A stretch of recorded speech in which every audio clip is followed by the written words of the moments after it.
Good morning, students. Today we are going to do the word meaning of chapter 5, Food and Digestion. In today's class we will also discuss the short answer questions. Okay? So let's get started. First, survive.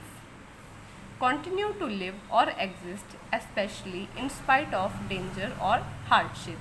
Okay? Survive means to live. Even if there is danger or hardship, if somebody is able to survive all that, live in that condition, then we use the term survive. Survive का मतलब बेटा कि चाहे खतरा हो, hardship हो, उसके बावजूद भी जिंदा बच जाना या जिंदा रहना, उसको क्या कहते हैं? Survive. Next, essential. Essential means important. Essential का मतलब होता है जो ज़रूरी होता है, महत्वपूर्ण होता है, इम्पॉर्टेंट होता है. Third, bulk means greater quantity. If you have something in bulk, that means you have very large quantity of that thing. Bulk means कोई भी चीज़ आपके पास बहुत ज़्यादा मात्रा में हो ना, तो उसको कहते हैं कि वो बल्क में है आपके पास. ठीक है. Preserves, maintain something in its original state. Okay. For example, we can preserve many food items, okay, by using preservatives. Preserve means to safeguard. Preserve का मतलब क्या होता है बेटा? कोई भी चीज़ को अपने ओरिजिनल स्टेट में बनाए रखना. जैसे कि मान लो अचार वगैरह है, वो आप डालते हो तो वो बहुत टाइम तक ख़राब हुए बिना रह जाते हैं ना, क्योंकि उसके अंदर प्रिजर्वेटिव होते हैं, जैसे ऑयल है, सॉल्ट है.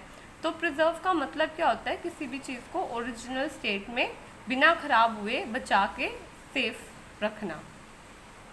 स्क्वैशिंग, क्रश समथिंग. स्क्वैश का मतलब किसी को मैश कर देना या क्रश कर देना, उसको कहते हैं स्क्वैशिंग. ठीक है. एब्जॉर्ब, टेक इन सब्सटेंस. सो एब्जॉर्ब मीन्स किसी चीज़ को सोख लेना अपने अंदर. ठीक है. जैसे कि आप कोई कॉटन लो, उसको अगर पानी में डाल दोगे तो पानी जो है उस कॉटन में आ जाएगा. ठीक है, रुई के अंदर. तो उस कॉटन ने, वो जो रुई है, उसने क्या किया? पानी को क्या कर दिया? एब्जॉर्ब कर दिया. तो अपने अंदर सोख लेना, एब्जॉर्ब का मतलब. चर्न्ड, चर्न्ड मीन्स स्टिर. चर्न का मतलब किसी चीज़ को मिक्स कर देना. ठीक है, मिक्सअप कर देना. Roasting, the action of cooking something in an oven or over an open fire. So if you cook something in an oven or over an open fire, then we call it roasting. ठीक है. तो roasting का मतलब क्या होता है बेटा? अगर आप ओवन में कोई चीज़ जैसे कुक कर रहे हो या ओपन फायर के अंदर कर रहे हो, जैसे, ठीक है, जैसे बॉन फायर होती है वहाँ पे, ठीक है, तो उसको क्या कहते हैं? रोस्टिंग कहते हैं. ठीक है.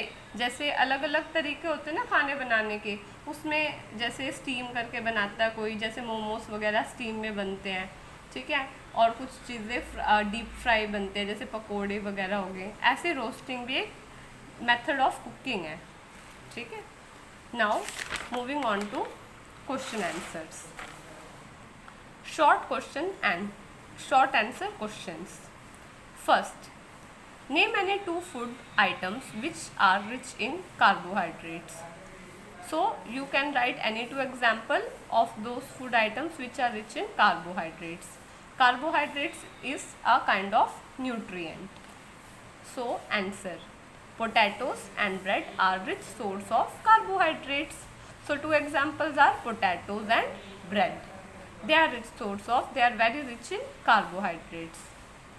तो पहले क्वेश्चन में आपको बोला गया है कि कितनी भी दो ऐसे खानों के नाम बताओ जिसमें बहुत सारा कार्बोहाइड्रेट्स है, बहुत ज़्यादा मात्रा में कार्बोहाइड्रेट्स है. तो वो दो नाम क्या है? पोटैटो यानी कि आलू और ब्रेड. ठीक है. ये बहुत ज़्यादा अच्छे सोर्स है कार्बोहाइड्रेट्स की. Second, which nutrients are needed by body in small quantities.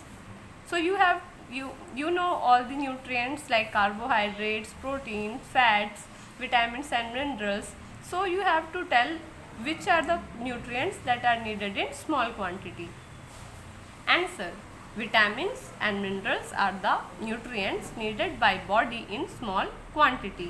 So vitamins like vitamin A, B, C, okay, D. Minerals like iron, okay.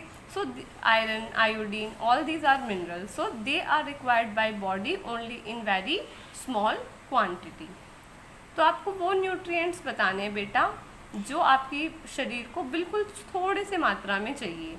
तो वो कौन से होंगे? विटामिन्स और मिनरल्स वो न्यूट्रिएंट्स है जो आपकी बॉडी को बिल्कुल स्मॉल क्वांटिटी में चाहिए. ठीक है, विटामिन्स और minerals. Third, what is a balanced diet? So in this you have to explain what do you understand by balanced diet. Answer: a diet containing right quantities of nutrients is called a balanced diet. So a diet means a diet that have right quantity. Quantity means right amount of nutrients. Nutrients like carbohydrates, fats, proteins, vitamins, minerals and water and roughage also. But okay, all those things in proper quantity, then that kind of diet we call it a balanced diet. Fourth, what do the digestive juices do? Answer: digestive juices help in the digestion of food. So digestive juices, okay, they are secreted in our body and they help in the digestion of food. तो fourth question में आपको बताना है बेटा कि digestive juice किस लिए क्या काम करते हैं, क्या करते हैं वो. तो डाइजेस्टिव जूसेस जो होते हैं वो खाने को पचाने में हेल्प करते हैं. डाइजेशन का मतलब खाना को पचाने में हेल्प करते हैं. Fifth, name some preservatives. So in this you have to name some preservatives. Answer: oil, sugar, salt are some preservatives. Okay, so what? So here you have we have also studied. I will show you here. Oil, sugar and salt, they all are preservatives. Okay, so you have to write the names of preservative. So oil, sugar और rice जो है preservatives होते हैं. तो preservatives क्या होते हैं बेटा? preservatives वो होते हैं जो खाने में डाला जाता है जिससे खाना ज़्यादा देर तक सेफ रहे, ख़राब ना हो. ठीक है, वो होते हैं preservatives. और एग्जाम्पल्स क्या होते हैं प्रिजर्वेटिव्स के? अभी मैंने बताया है, जैसे आपका हो गया ऑयल, ठीक है, सॉल्ट, शुगर, ये सब आपके प्रिजर्वेटिव्स है. ठीक है, सॉल्ट ये सब प्रिजर्वेटिव्स है. Okay, in previous class we have already discussed the back exercise like MCQs, fill-ups and matching we have done.